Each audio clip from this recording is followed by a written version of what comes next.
Everybody, I am Dawn Herga. I'm the Executive Director of Alger Conservation District, and I am the Region 6 CDUM representative. So if you don't know where I am, I'm over here. So, I love the map, you know. Um, and we have Alex Kolton here from Alger Conservation District, and he's going to talk to us about his conservation needs assessment. And I know we all have one to do this year if we haven't started yet. Hopefully this will get you going. So Alex, I'm going to turn it over to you and let you take it from there, okay? All right, thanks, Don. Yeah. So hello, everybody, and welcome. I'm glad you could join us today. I'm not going to keep you quite the full hour. I think my presentation here should be about 30 to 40 minutes, and then we'll open it up at the end for questions and answers. So again, my name is Alex Kolton. I'm the Executive Director over at Alger Conservation District. I've been with ACD since 2003, and I kind of have a background in business administration, strategic planning, and operational organization. So just to get started, I want to state that there's really no magic fairy dust to what we did here at Alger Conservation District.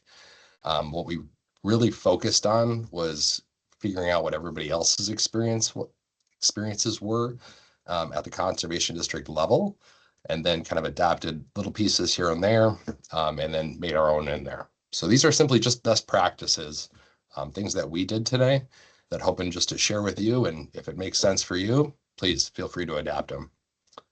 Through these steps, we were able to increase our CNA by about 450% in participation. So we're really happy with that. And hopefully some of these steps can help you too.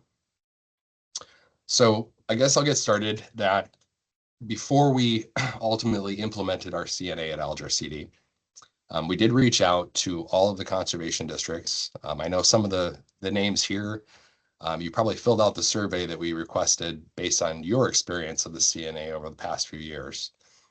So we had 57% of districts participate in that internal CNA survey, which provided a lot of really good information and insight on what everybody's past experiences, abilities have been with their CNA. So a lot of this data is going to be based off of that as well. So what is a CNA and why is it important? The CNA is just essentially a resource survey that's taken of your resident base. It's required for the operations grant, as everybody probably is well aware of. But it's a feedback survey. It allows your residents to express their perceived perceptions of the concerns or satisfaction of the actions of the district and the natural resources within the county. Helps with long-term planning, but it also helps connect residents to districts. So we found that by using this as a medium of connectivity, an engagement tool, we were able to really amplify our process throughout. I'll get into more of those details here in just a few moments. So real quick question, how often does a CNA need to be completed? If you want, you can drop your answer into the comments. Take a minute to do that.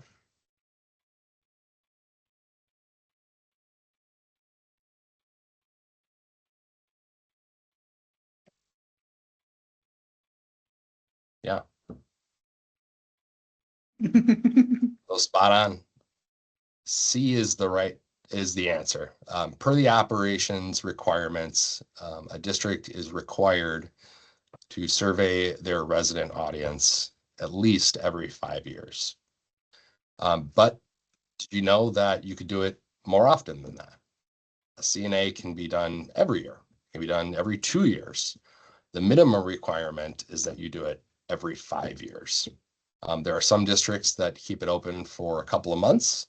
There are other districts that keep it open for the entire 5-year term that it's required.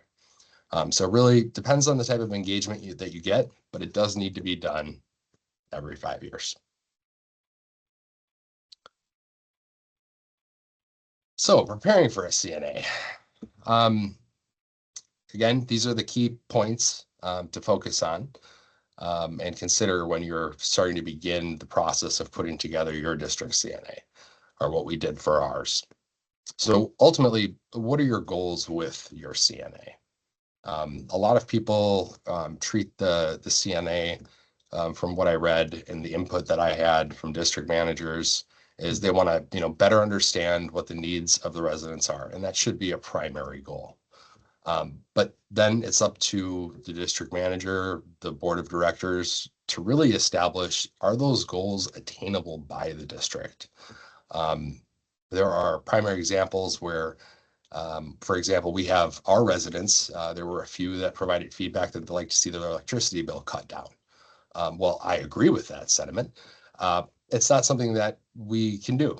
We can't affect their electricity bill per se.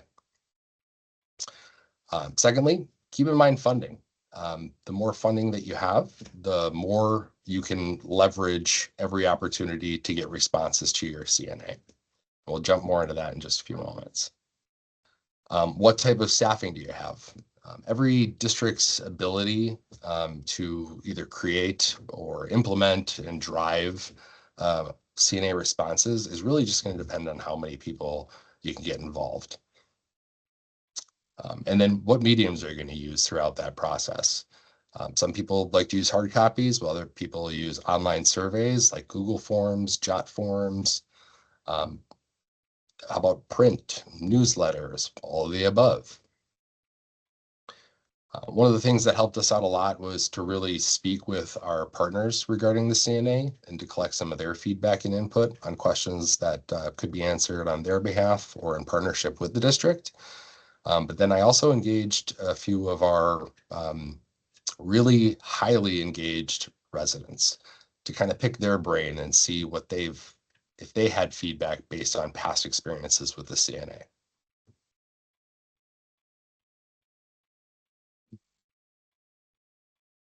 So, which funding level is commonly used by districts in their CNA? Take a shot at it. Tell me what you think in the comments. Is it none? B, less than 1,000?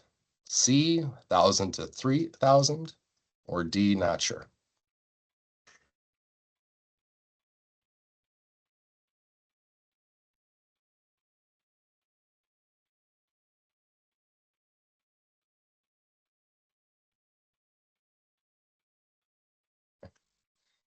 Pretty much all of these are answers that were provided on the survey that we did prior to putting out our CNA. So the internal survey to Conservation District managers, executive directors. The first response that we got, not surprisingly, was none. More often than not, districts simply didn't have or couldn't attain the funding needed to leverage responses in their CNA. Second one was less than $1,000, which is a really good starting point in there. If you can get that, you'll definitely boost your CNA responses. Not sure was the third. And that is a really simple, straightforward answer to that. Less than, it's about 50%, 45% of district managers had been in their position for less than 2 years. So they just simply haven't implemented a CNA and we're not sure what the funding level was. Not surprisingly, districts that were able to leverage between $1,000 and $3,000 had oftentimes the highest response rate to their CNA.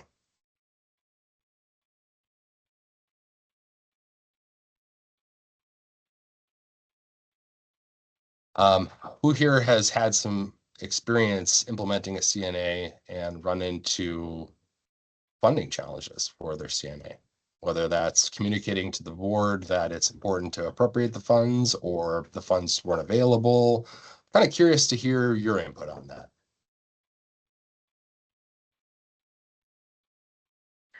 Alex, I can think that sometimes people don't even think about funding for it, about setting aside funding for it, but it makes sense. I mean, you are spending money on just the time that person is going out and doing everything. But if it's under district funds, they're really not thinking that's a separate funding source for the CNA, but it is part of that expense of that CNA. It is. It can Yeah. be set aside as appropriations funding for this can be set aside in your appropriated budget. Right. So it's part of an allocation process, kind of thinking ahead and seeing what's best fit for a district. Again, there's no magic fairy dust here. Not everybody has a budget that can support setting aside $3,000 for a CNA. But there are tools, targeted marketing, newspaper ads, and things like that that you may be able to budget for to help provide exposure to it and increase your participation. I see Dana said she doesn't quite understand the funding for the CNA. Dana, have we answered that question at all for you, or do you want us to expand on that?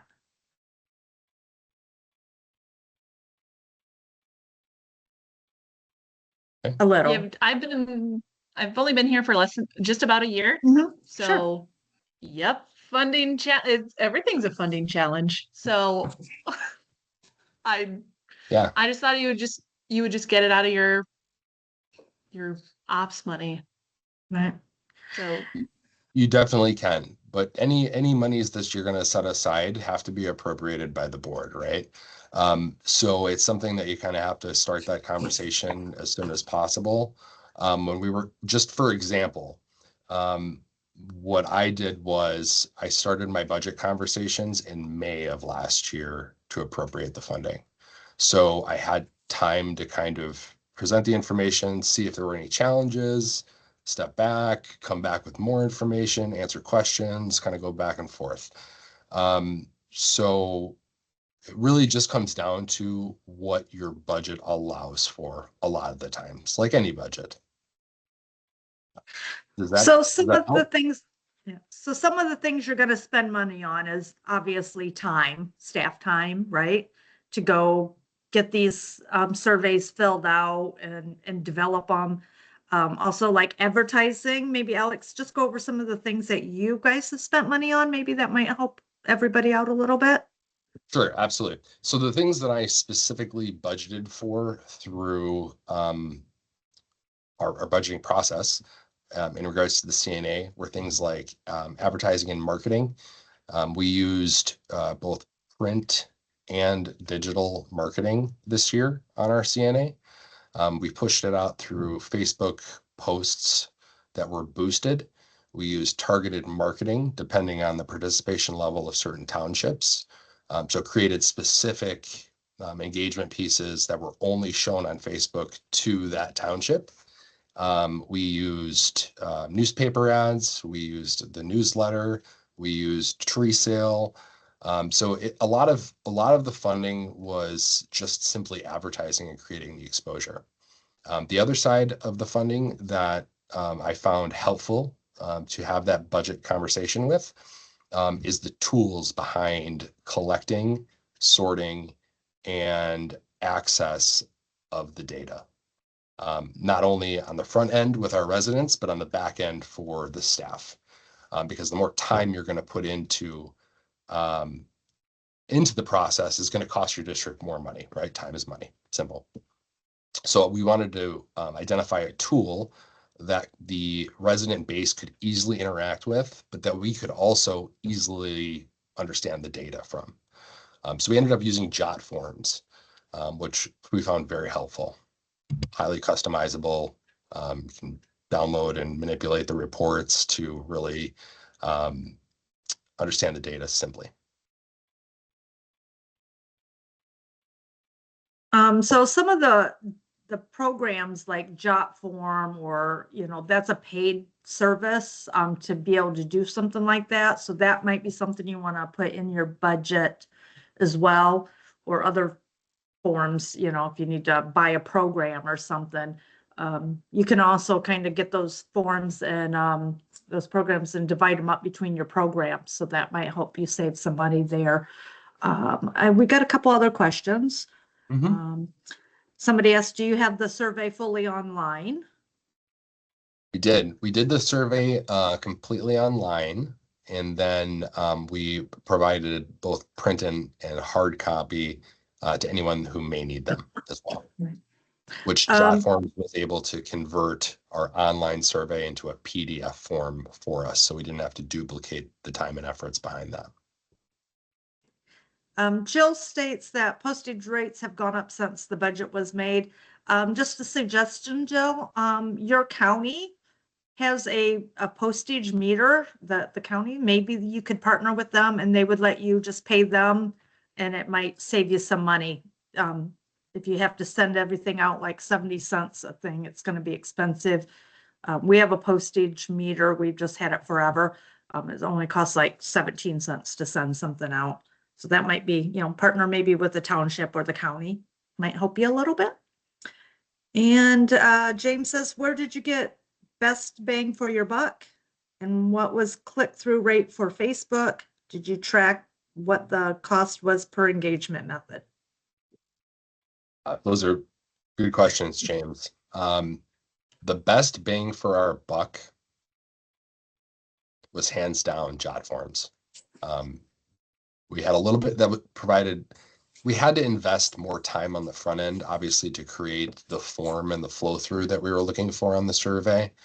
But once that was done, it was just kind of a set it and forget it and let the residents run into it on the website or through our social media accounts. Our click-through rate, I didn't track too intensely because we have such a small resident base. If you're familiar with Alger County, we're only 8,800 residents, so we're pretty small. But the cost per engagement, our spend was about $6.40 per survey collected, all in.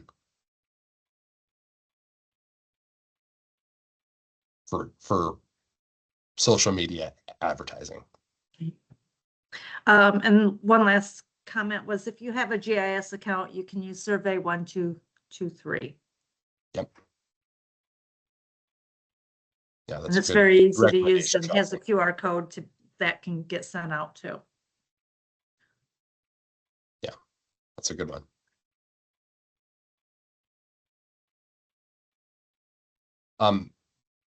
Any more questions on the funding side of it or any clarifications before we move forward here? Okay.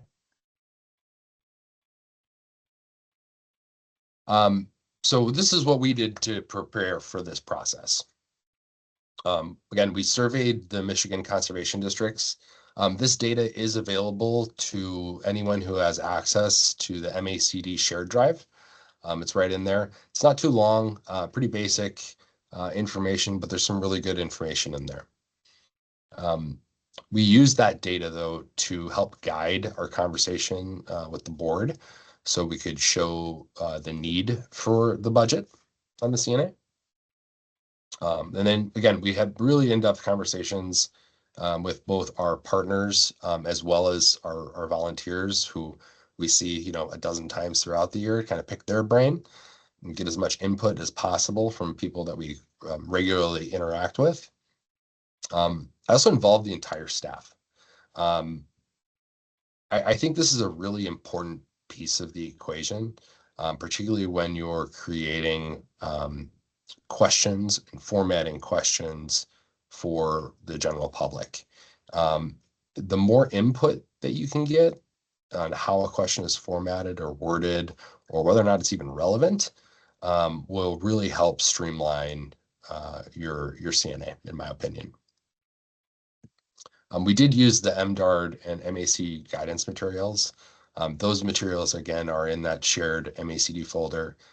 You can get them from your regional rep. I'm sure they're happy to provide the past materials that they've had from MDARD as well. And then we did review our past CNAs. Our office has been open since 1959. I'm sure all of yours are very similar. There probably are some pretty good records of the questions that have been asked and how they've been asked. So knowing, kind of the past CNAs, what have been done, and what the response rate was really important for our upcoming one as well. And then really it's just finding the right tools that meet your needs and the needs of the staff.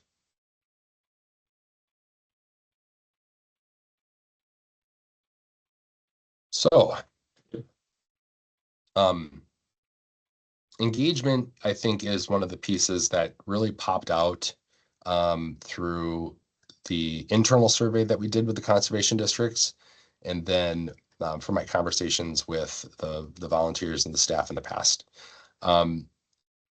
This is probably one of the top things people struggle with, is just getting people to take the CNA, to take the time to sit down and go, hey, this is what's important and here's why, right? Answer those questions. Keeping it simple really is important. Keeping sentences and questions short to where people can easily digest them is really important. 6 to 8 words, limiting scientific and verbose verbiage. And then if you do have to use something specifically that's scientific or elaborate, consider defining it right there. Give them some background of the question so they have a better understanding. Respect their time. Everybody these days is putting out a survey. They're putting out questionnaires, whatever it may be. So chances are your residents are being asked to complete a survey, whether it's from a customer service standpoint at a company that they just bought a product from, like Amazon, for example, or whatever it may be. It has to remain, again, simple and respectful of their time. I found that less than 10 minutes is definitely a key factor. The shorter you can keep it, the more likely someone is to fill it out. And that's 10 minutes, whether it's a hard copy or whether it's a digital copy. So if someone has a hard copy and let's say they're not the fastest reader in the world and they have to sit down and it takes them 15 minutes, but then they got to find a stamp and envelope and all that to send it back to you, that you're less likely to get that survey back. Out of the 250 responses that we've had on our CNA so far, we haven't received one mail-in back. So the other thing to keep in mind is to create meaningful interactions. So just ask if they want to speak with you. And I have a specific example of this coming up as well.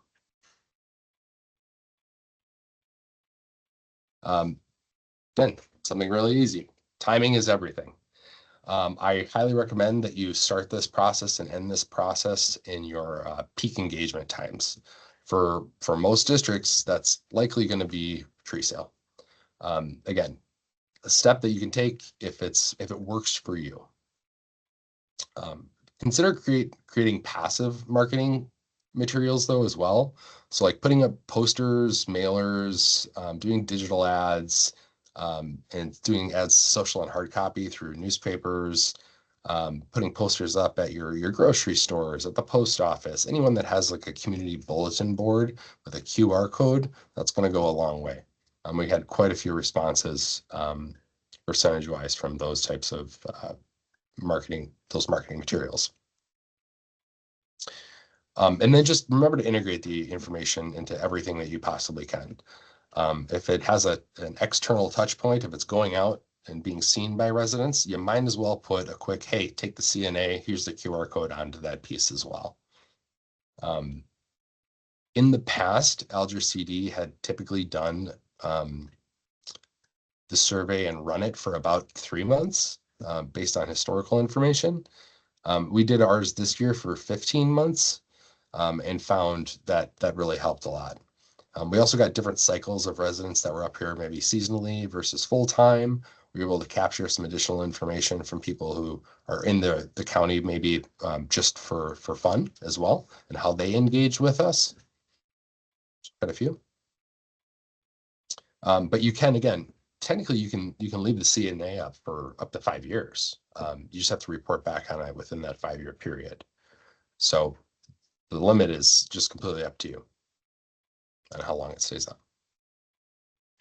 Alec, Alex, did you were you able to track where your info came from? Like you put up flyers in stores, were you able to tell where they were, like as opposed from going to the website or flyers or the website, your Yeah. Facebook? Were you able to track that? And how did you do that?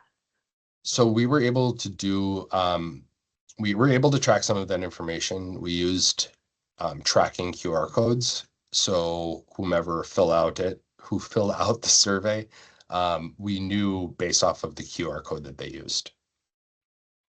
So that is a paid service. It's typically like $49 a month, but it is available. Good question. So Dana, answer your question. They don't have to be a resident of your district. The CNA survey is intended to be filled out by residents of the county. We wanted to collect some additional information past that, so we could better understand the different types of people that were interacting within the county as well. Does the CNA have to be completed in the 5th year? It has to be completed every 5 years. This one's for Sarah. So the specifics on when that's going to be provided to MDARD are going to be based off of your district's cycle within the MDARD Ops grant. So I would get with Sarah, I'd get with your regional MDARD representative on that question specifically for you. You're welcome.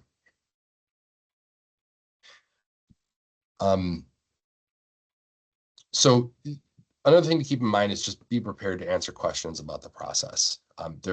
Chances are there are probably residents who have lived in your county the entire time and never seen a CNA. We ran into that a few times. They're, asking us, who we are, what we're doing, and why we're doing it.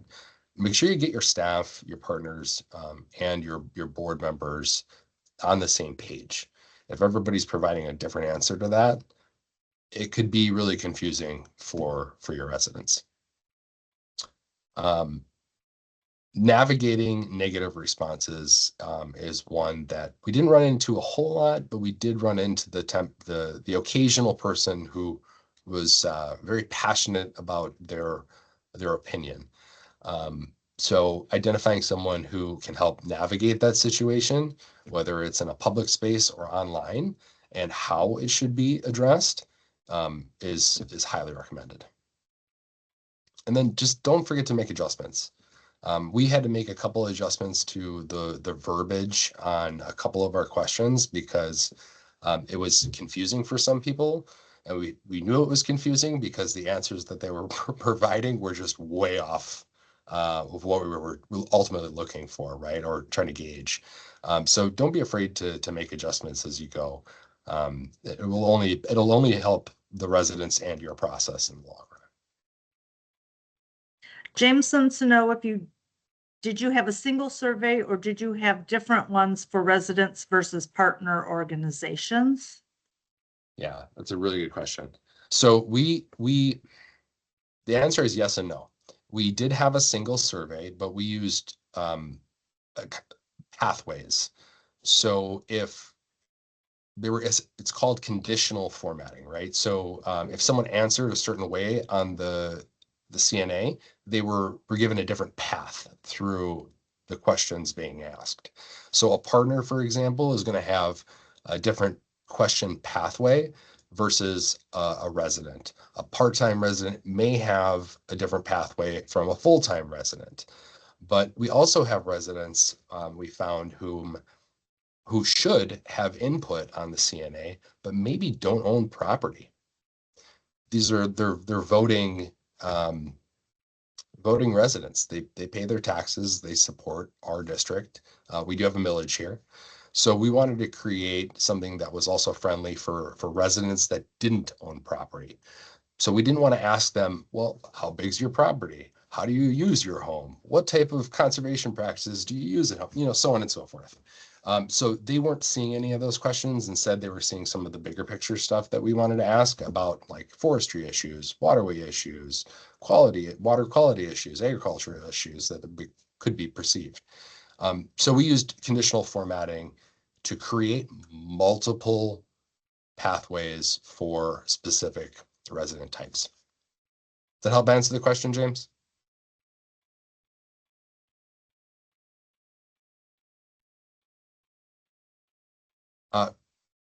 Let's see here. Karen, I'd like to see copies of everyone's. There are about, I think there are 12 or 18 district CNAs that have been completed and are in the shared folder, the MACD folder for district operations from MACD. So take a peek in there. There's some really good ones, some really great suggestions and Dana dropped that Google perfect. Drive Thanks, link Dana. in the chat. So thanks, Dana.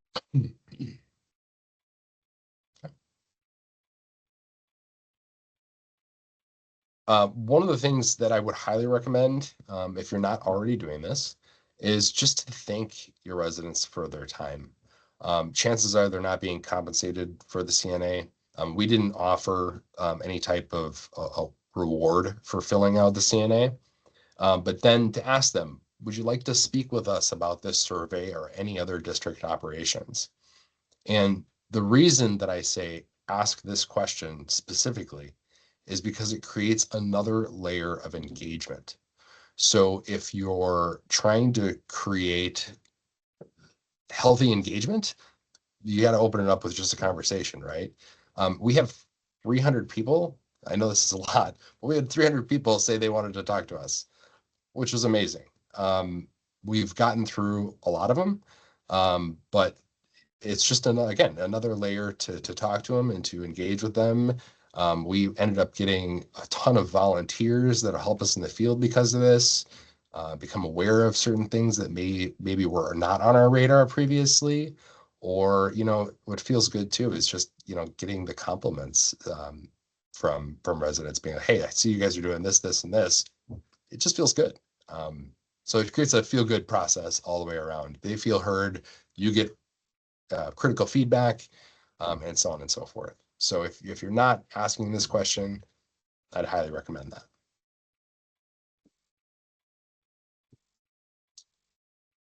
So easy steps to remember, just to, budget, prepare, simplify, market, and then leverage your data.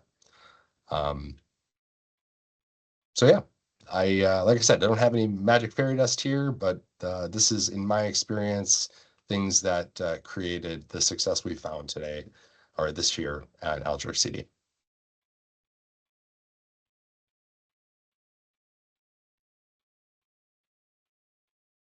Does anybody have any questions right off the bat? Anything that I like to expand on for you? I don't have a question, but I do have a comment. I think everybody needs to kind of think outside the box a little bit too when you're going and looking for these surveys to be filled out. We have a Michigan Township Association meeting every 3 months here in our county. I imagine most counties have that where their townships meet. That's a really good place to go and engage with them and get them involved. Go to tractor club meetings, your chamber meetings, your libraries, stuff like that. Think about what you have where people gather, and that might help you quite a bit get those responses that you're looking for. Yeah, and one of the things that we did to kind of help our reach when we started it again was to start the CNA process and our peak engagement, which for us was tree sale. We actually put a full page ad, if you will, kind of explaining what the CNA process was, how the information is used and why it's important, and then put a link directly to the survey right in the tree sale catalog that we send out to all of our residents. So we were able to get a ton of exposure, just boom, right off of that. Sarah wants to know if there are specific questions that have to be asked, and are we allowed to ask any types of demographic info? So a lot of districts do ask demographic info. And there's some really good examples, Sarah, in the MACD folder from past surveys that have been done that get pretty in depth. Some of them are a couple of questions, others probably asked dozens of demographic questions. So yeah, you can customize your questions, and you should. My needs are going to be different from your needs, Sarah. They're going to differ from Dana's needs. They're going to differ from Dawn's needs. So I think creating a question base that keeps in mind, A, what are the district's capabilities? B, what are the board's focal points? And then C, and really most importantly, what are the residents' focal points that you've already been provided? And then kind of creating pieces around that. Now, there are additional areas. You should definitely talk to your partners. You should definitely talk to your core volunteers. But all of those questions that you're using in your CNA can come from the district. MDARD and MACD's guidelines are just that. They're guidelines. They're tools to start that thought process. Or if you wish, you could use them. They're very basic, but they're good tools to use. Melissa wants to know if anybody has used pop-up survey as people are looking at online tree sales. That's a good idea, Melissa. Although I hate pop-up surveys, but I like the thought of using it. Melissa, have you used them before and found success in that?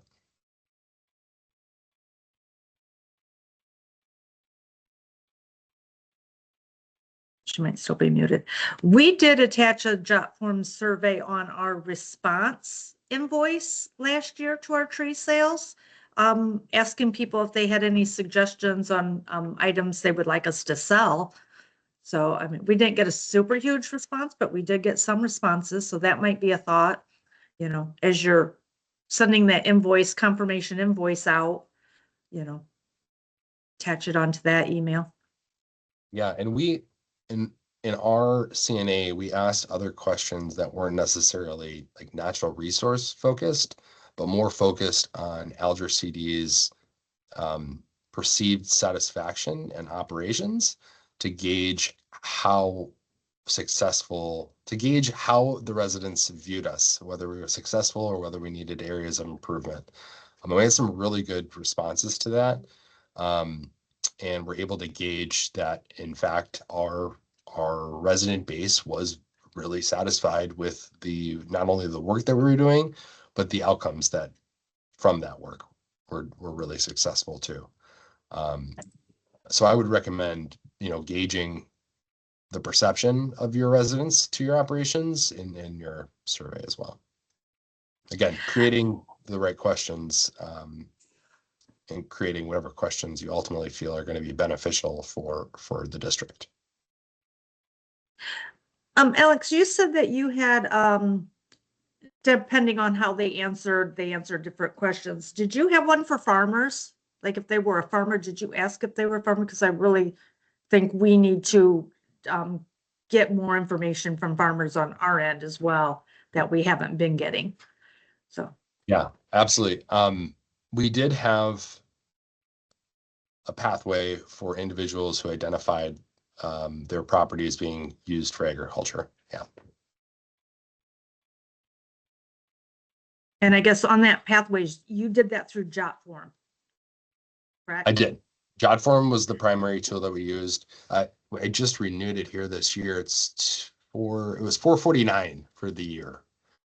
So not too crazy, but enough. But they do a lot more than just surveys as well. So it's a really interesting tool that can be leveraged in a lot of different ways. Hey, Dawn, can we unmute the participants to see if anybody has questions that way as well? Just by talking? I think I figured it out. This is Melissa. Yeah, they can unmute themselves. Okay, there we go. They're muted by their own choice. So my thought about actually doing some type of pop-up ad, because the majority of our tree sales are online. If there was some way to trigger a pop-up or something to go to the survey, I haven't done that, but thinking about that as you were talking about your the mailer that you were doing, I'm interested to hear that you actually still do a actual in-hand US type mailer. How many of those do you send out?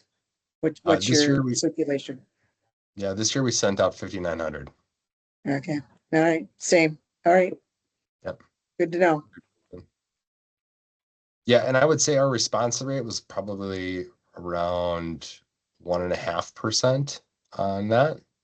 So not crazy, but 1 to 3% is typically what you're going to see as a response rate on something like that.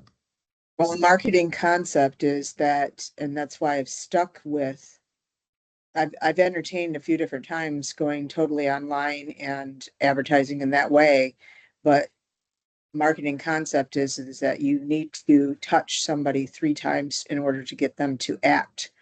And in this case, act in a sale.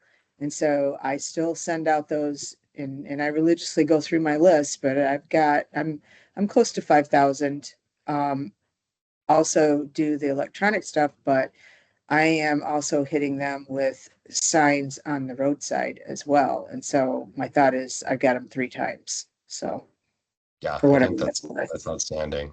Yeah, if you have the capability of doing it, the more touch points you can create, the more successful pretty much anything is going to be, whether that's, a message from the district, whether it's going to be a product from the district, or whether it's going to be a response rate through a survey, anything really.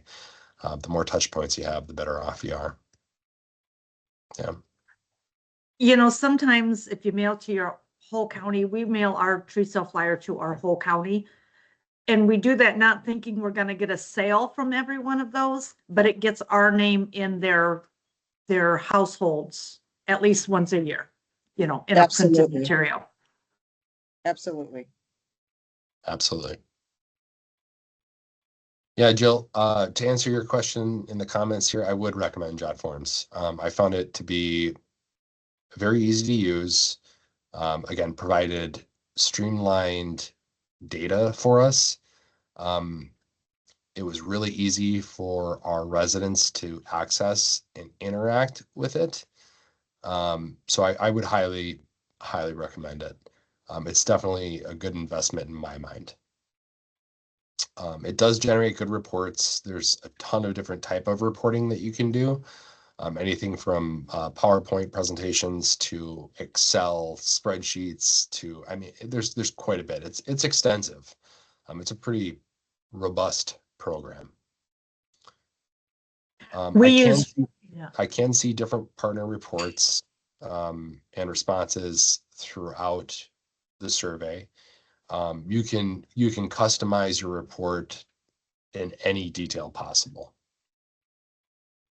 We use JotForm for a lot of registration of our workshops and different events. And it's really nice because you can also put things into a spreadsheet and you got all their emails and you can just send them all a quick reminder. You have all their contact information. It's easy to for a check-in when people come to things.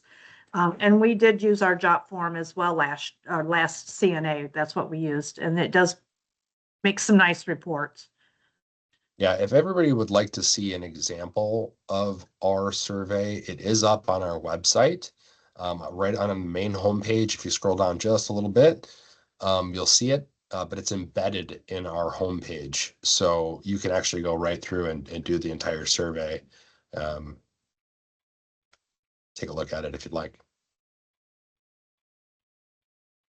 Please identify as a partner. Well, I'm going to be stalking your website. I'll be honest about that. Take a peek. Take a peek. I'll probably go through your whole survey. We talked a little bit before this started, and he had some really good thoughts on questions. So I would suggest everybody go stalk his page, increase his numbers if we need to. So, but does anybody else have any other questions or comments?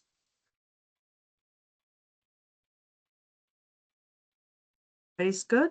And I'm sure if any follow-up questions, Alex would be happy to answer an email or whatever. So it says if anyone from MACD is on, maybe a JotForm account would be a useful membership tool. I think so too, Andrea. I had thought about asking about that myself because the Canva account's really nice too. So if you have the membership, you can have Canva as well. So, well, I think unless Alec, you have anything else you would like to mention, I think you were pretty thorough.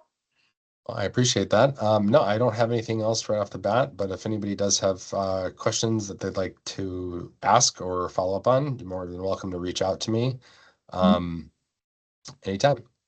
Okay. And on behalf of CEDAM, I want to thank everybody for popping in and listening to what we had to share. And if you have any other ideas for brown bag lunch topics, please send them to me at my email. I got one of the old dawn.hergot@mi.nacdnet.net. So I know you all remembered that. So just send me any ideas and we'll see what we can do to put them together. Melissa, would you like to say anything on behalf of CEDAM before we let everybody go?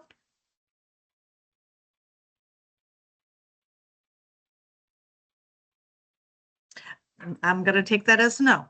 So, okay, thanks everybody. I'm going to send this to Brooke. She's going to get it posted up and we'll share it with everybody, and good luck with all your CNAs this next year. Have a great day, guys. Take care.